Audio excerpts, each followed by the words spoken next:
Life can only be understood backwards, but it must be lived forwards. Life is not a problem to be solved, but a reality to be experienced. Once you label me, you negate me. Don't forget to love yourself. I see it all perfectly. There are two possible situations. One can either do this or that. My honest opinion, and my friendly advice is this: do it or do not do it. You will regret both. Prayer does not change God, but it changes him who prays. People demand freedom of speech, as a compensation for the freedom of thought, which they seldom use. To dare is to lose one's footing momentarily. Not to dare is to lose oneself. The highest and most beautiful things in life are not to be heard about, nor read about, nor seen, but, if one will, are to be lived. Our life always expresses the result of our dominant thoughts. Love is all, it gives all, and it takes all. Face the facts of being, what you are, for that is what changes, what you are. The tyrant dies, and his rule is over. The martyr dies, and his rule begins. Boredom is the root of all evil, the despairing refusal to be oneself. Anxiety is the dizziness of freedom. People understand me so poorly that they don't even understand my complaint about them not understanding me. Most men pursue pleasure with such breathless haste that they hurry past it. God creates out of nothing. Wonderful, you say. Yes, to be sure, but he does what is still more wonderful: he makes saints out of sinners. Be that self which one truly is. Patience is necessary, and one cannot reap immediately where one has sown.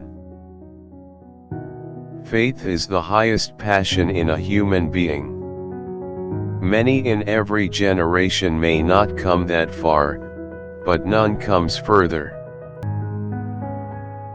The function of prayer is not to influence God, but rather to change the nature of the one who prays. Marriage brings one into fatal connection with custom and tradition, and traditions and customs are like the wind and weather, altogether incalculable. At the bottom of enmity between strangers lies indifference. Love does not alter the beloved, it alters itself. There is nothing with which every man is so afraid as getting to know how enormously much he is capable of doing and becoming. How absurd men are!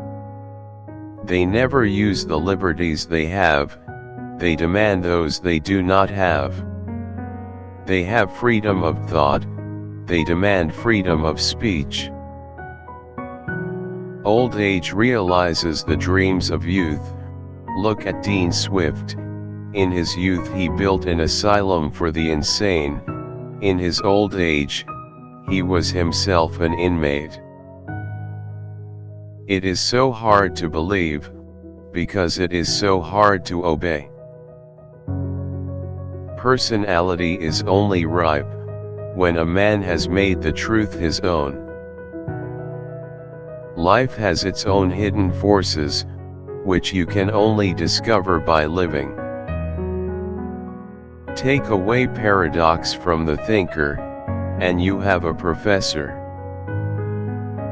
It seems essential, in relationships and all tasks, that we concentrate only on what is most significant and important. A man, who as a physical being is always turned toward the outside, thinking that his happiness lies outside him, finally turns inward and discovers that the source is within him. Since my earliest childhood, a barb of sorrow has lodged in my heart. As long as it stays, I am ironic; if it is pulled out, I shall die.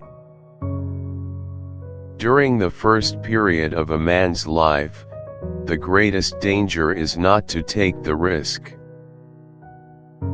The more a man can forget, the greater the number of metamorphoses which his life can undergo; the more he can remember, the more divine his life becomes. One can advise comfortably, from a safe port. I feel as if I were a piece in a game of chess, when my opponent says of it, that piece cannot be moved. Because of its tremendous solemnity, death is the light in which great passions, both good and bad, become transparent, no longer limited by outward appearances. I begin with the principle that all men are bores. Surely no one will prove himself so great a bore as to contradict me in this. Far from idleness being the root of all evil, it is rather the only true good. If I am capable of grasping God objectively, I do not believe, but precisely because I cannot do this I must believe. Trouble is the common denominator of living. It is the great equalizer. It was completely fruitless to quarrel with the world, whereas the quarrel with oneself was occasionally fruitful and always, she had to admit, interesting.